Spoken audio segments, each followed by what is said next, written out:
Tight jeans તથા tight કપડાં પહેરવાથી થતું નુકસાન. ટાઈટ જીન્સ પહેરવાથી પરસેવો વધારે વળે છે અને જીન્સનું કાપડ જાડું હોવાથી છિદ્રો વાટે હવા અંદર આવી ન શકવાને કારણે પરસેવો અંદરને અંદર રહે છે અને ચામડીમાં ખંજવાળ ઉત્પન્ન થાય છે અને બળતરા ઉત્પન્ન થાય છે. ચામડી લાલ થઈ જાય છે અને ગરમીમાં વધારે સમય ટાઈટ જીન્સ પહેરવાથી શરીરના ગુપ્ત અંગોમાં બેક્ટેરિયાના ફંગસ જેવું ઇન્ફેક્શન થવાનો ભય રહે છે. શરીર પર નિશાન પણ પડી જાય છે.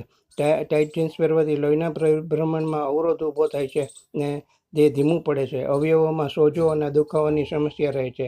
ટાઈટ જીન્સ પહેરવાથી લોહીનું પરિભ્રમણ ધીમું પડવાથી વ્યક્તિને અકળામણ અને બેચેનીનો અનુભવ થાય છે. ટાઈટ જીન્સ પહેરવાથી અને બેસી રહેવામાં, ચાલવામાં અને કામ કરવામાં તકલીફ ઊભી થાય છે અને કમરનો દુખાવો અને શરીરમાં સાંધાઓમાં સોજા જેવી સમસ્યાઓ ઉત્પન્ન થાય છે તથા કામ કરવામાં મુશ્કેલી ઉત્પન્ન